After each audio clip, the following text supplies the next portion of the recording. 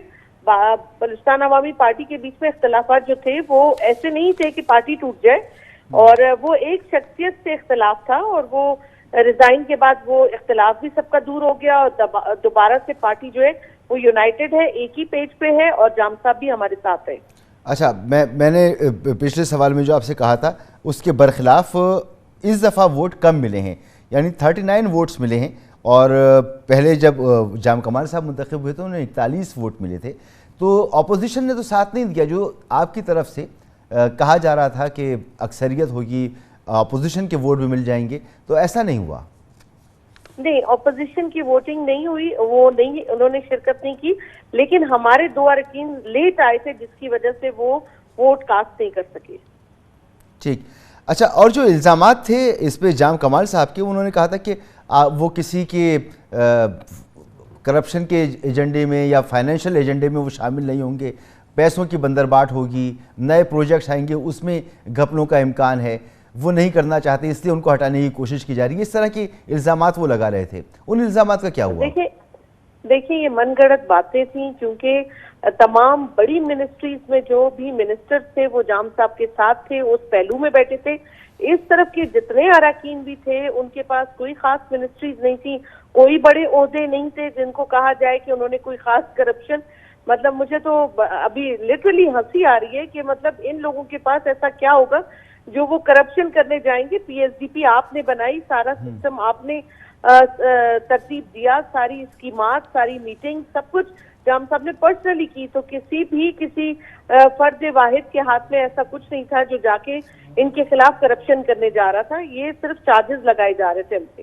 اچھا, اب جام کمال صاحب واپس آ گئے پارٹی میں, اور انہوں نے جو استعفیٰ دیا تھا وہ بھی سوشل میڈیا پر ہی دیا تھا غالباً. تو اب پارٹی کی صدارت کس کے پاس ہوگی؟ جام کمال صاحب پارٹی کی صدر دوبارہ بنیں گے یا وہ ایک ممبر کی حیثیت سے پارٹی کا حصہ ہوں گے؟ دیکھیں ابھی تو پارٹی کے صدر اس وقت جو قائم مقام ہے وہ ظہور بلیدی صاحب ہیں, اس وقت پریزیڈنٹ ہے ہمارے پارٹی کے, اور نیکسٹ منتھ انشاءاللہ الیکشن ہونے جا رہے ہیں, اور لیٹس سی کہ الیکشن میں کون حصہ لیتا ہے اور کون نیا پریزیڈنٹ بنتا ہے. بشرا صاحبہ, انوار الحق کاکڑ صاحب ہمارے پروگرام میں تشریف لائے تھے اور انہوں نے کہا تھا کہ جام کمال صاحب کی جو رخصتی ہے اس میں پرویز خٹک صاحب نے اہم کردار ادا کیا ہے. ابھی استعفیٰ انہوں نے نہیں بھی دیا تھا, اس وقت پرویز خٹک صاحب نے کسی موقع پر کہہ دیا تھا کہ جام کمال گئے, اور آج ثابت ہو گیا کہ جام کمال صاحب چلے گئے. دیکھیے میں اس تمام معاملے میں بالکل ہر چیز, ہر موقع پہ, ہر میٹنگ میں ساتھ تھی, اور پرویز خٹک صاحب کے اوپر یہ بالکل غلط بے بنیاد الزام لگایا گیا ہے. انہوں نے آ کے بڑا اچھا درمیان کا ایک اپنا جو حق ادا کیا, اور ثالث کا جو ہمیں بھی انہوں نے بتائی باتیں انہیں بھی, اور کوشش کی کہ کمپرومائز کا کوئی راستہ نکلے. انہوں نے بہت ساری تجاویزات بھی دیں, لیکن جب کچھ بھی نہ ہو سکا اور انہوں نے دیکھا کہ حالات بہت بگڑ چکے, اس پہ انہوں نے ان کو مشورہ دیا کہ اب میرا خیال ہے کہ استعفیٰ ہی دینا آخری حل ہے. بالکل نہیں, یہ اس طرح کی باتیں کر کے کسی بڑی شخصیت کو جو ہے بدنام نہیں کرنا چاہیے. بہت بہت شکریہ آپ کا بشرا رند صاحبہ, ممبر بلوچستان اسمبلی, باپ کی ممبر تھیں آپ. اور ایک بریک یہاں پر لیں گے, بریک کے بعد بات کریں گے سپریم کورٹ کا نسلہ ٹاور کے بعد تجوری ہائٹس گرانے کا حکم بھی سامنے آ گیا ہے. تجوری ہائٹس کا اسٹرکچر ابھی کھڑا ہو رہا تھا, ابھی پوری بلڈنگ بنی نہیں تھی, لیکن اس کو گرانے کا حکم آ گیا ہے. غیر قانونی جگہ پر یہ بلڈنگ بنی ہوئی تھی, 1 ماہ کی مہلت ہے. رہائشیوں کو 3 ہفتوں کے اندر متبادل جگہ فراہم کرنے کی بھی ہدایت کی گئی ہے, اور ان کے پیسے واپس کرنے کی بھی ہدایت کر دی گئی ہے. بات کرتے ہیں ایک بریک کے بعد. سپریم کورٹ کراچی کو غیر قانونی تجاوزات اور غیر قانونی طور پر تعمیر شدہ عمارتوں سے نجات دلانے کے لیے ایک کے بعد ایک احکامات جاری کر رہی ہے. آج سپریم کورٹ کراچی رجسٹری میں chief justice of Pakistan justice Gulzar Ahmed کی سربراہی میں 3 رکنی بینچ نے گلشن اقبال میں تجوری ہائٹس بھی گرانے کا حکم دے دیا. اسی ہفتے کے آغاز میں اسی بینچ نے شارع فیصل سے متصل 15 منزلہ غیر قانونی عمارت نسلہ ٹاور کو 1 ہفتے میں دھماکے سے گرانے کا حکم صادر کیا تھا. آج کی سماعت میں عدالت عظمیٰ نے کراچی کے علاقے گلشن اقبال میں ریلوے اراضی پر زیر تعمیر تجوری ہائٹس کو 1 ماہ میں مسمار کرنے اور الاٹیز کو 3 ماہ میں معاوضہ ادا کرنے کا حکم دیا. سماعت کے دوران بلڈر کے وکیل رضا ربانی نے عدالت کو بتایا کہ ان کے موکل جگہ خالی کرنے کو تیار ہیں, البتہ الاٹیز سے معاملات حل کرنے اور اسٹرکچر منہدم کرنے کے لیے مہلت چاہیے. عدالت نے بلڈر کو ریکارڈ اور دیگر سامان نکالنے کی اجازت دی اور کمشنر کراچی کو انہدام کی نگرانی کی ہدایت کی۔ چیف جسٹس پاکستان گلزار احمد نے کہا کہ جدید دور ہے، ڈیمولیشن کے لیے ماڈرن ڈیوائسز موجود ہیں۔ گزشتہ روز اسی کیس کی سماعت کے دوران عدالت نے تجوری ہائٹس کی اراضی منتقلی کو بھی غیر قانونی قرار دیا تھا۔ عدالت نے بلڈر کے وکیل کو مخاطب کر کے ریمارکس دیے تھے کہ سرکاری محکموں میں ٹائٹل تبدیل ہوا ہوگا مگر قانون کے تحت نہیں ہوا۔ یہ واضح ہو گیا کہ یہ جائیداد آپ کی نہیں، دستاویزات میں رد و بدل کیا گیا ہے، آپ پیسے دے کر ریونیو سے کچھ بھی کروا سکتے ہیں۔ یہ طے ہو چکا کہ عمارت غیر قانونی ہے، اراضی ریلوے کی ہے یا نہیں، یہ ابھی ہم طے نہیں کر رہے۔ چیف جسٹس نے اپنے ریمارکس میں کہا کہ یہ نہ ختم ہونے والا سلسلہ ہے، اگر ابھی نہیں روکا گیا تو کبھی نہیں رکے گا۔ اس پر ہم بات کریں گے، ہمارے ساتھ مونس احمد موجود ہیں تجوری ہائٹس کے باہر جو یہ اسٹرکچر بن رہا ہے۔ بہت بہت شکریہ آپ کا مونس۔ سپریم کورٹ نے حکم دے دیا ہے کہ یہ جو اسٹرکچر ہے اس کو گرا دیا جائے اور جو الاٹیز ہیں ان کی رقم واپس کی جائے۔ کیا صورتحال ہے اس وقت؟ بلڈرز کا کیا موقف ہے وہاں پر؟ جن لوگوں نے جو الاٹیز تھے وہ کیا کہتے ہیں؟ انتظامیہ کیا کہتی ہے؟ اب دیکھیے، بالکل نسلہ ٹاور کے بعد کراچی میں یہ دوسری عمارت ہے جس پہ سپریم کورٹ کا حکم آیا ہے، اور اس حکم نامے کے بعد ہم نے دیکھا ہے کہ آج صبح سے ہی یہاں پہ مختلف جو الاٹیز سے ان کی آمد کا سلسلہ شروع ہو گیا تھا۔ یہ جو پروجیکٹ ہے زیر تعمیر پروجیکٹ ہے، اور لیکن اس میں ابھی تک ہم نے دیکھا ہے کہ جو گراؤنڈ فلور ہے اور پہلی چھت ہے وہ ہی حصہ اس کا تعمیر ہو سکا ہے۔ تقریباً 2783 گز کا یہ پلاٹ ہے جہاں پہ بلند عمارت بن رہی تھی، اور اس میں 182 فلیٹس تعمیر کیے جانے تھے، 4 اور 5 کمروں کے فلیٹس اس میں تعمیر کیے جانے تھے، اور بہت سارے ایسے لوگ تھے جو اس میں انٹرسٹڈ تھے، جو کہ جنہوں نے بکنگ کرائی ہوئی تھی۔ اسی لیے بہت سارے لوگ صبح سے ہی یہاں پر آئے ہیں، اور یہاں پر جو آفس ہے، مرکزی آفس جو اس عمارت کا بنایا گیا تھا، وہاں پہ لوگوں نے رابطہ کیا ہے۔ جب یہ فیصلہ آیا تو اس وقت جب ہم یہاں پر پہنچے دنیا نیوز کی ٹیم، تو یہاں پر آفس کھلا ہوا تھا، لیکن وہ بات کرنے پر یہاں کے نمائندے رضامند نہیں ہوئے تھے۔ تاہم کیمرے پر آئے بغیر ان کا یہ کہنا تھا کہ جو سپریم کورٹ میں کہا گیا ہے وکیل کی جانب سے، اسی طریقے سے تمام جو یہاں پہ بکنگ کرانے والے لوگ ہیں، جن کو الاٹیز ہیں، ان کو ان کی رقم واپس کی جائیں گی۔ اس کے بعد ہم نے دیکھا ہے کہ یہاں پہ کوئی بہت زیادہ آج ہلچل نظر نہیں آئی ہے، چونکہ سپریم کورٹ کے حکم میں بھی ہم نے یہ دیکھا ہے کہ 1 ماہ کا ٹائم دیا گیا ہے بلڈر کو کہ جتنا بھی حصہ اس کا تعمیر ہو چکا ہے اس کو مسمار کیا جائے۔ تو ابھی آج بہت زیادہ ہلچل نظر نہیں آئی ہے، لیکن یہ ضرور ہے کہ جو لوگ پریشان حال تھے اس فیصلے کے بعد، جو اس میں جنہوں نے پیسہ لگایا تھا، وہ یہاں پر آتے رہے ہیں، اور یہاں پر جو نمائندے ہیں بلڈر کے، ان سے رابطہ کرنے کی کوشش کی اور ان سے سوالات بھی کرتے رہے ہیں۔ دوسری جانب یہ بھی جی مونس، ایک یہ عمارت بھی منہدم کی جائے گی نسلہ ٹاور کے حوالے سے، تو ظاہر سی بات ہے وہ ایک 15 منزلہ عمارت ہے، بڑی عمارت ہے، اس کے لیے سپریم کورٹ نے واضح احکامات دیے کہ آپ اسے کنٹرولڈ ایمونیشن بلاسٹ سے آپ اس کو گرا دیں۔ یہ ابھی زیر تعمیر عمارت ہے، اس کے لیے روایتی طریقے اختیار کرے گی انتظامیہ یا اس کے لیے بھی جدید طریقے، غیر روایتی طریقے استعمال کرے گی؟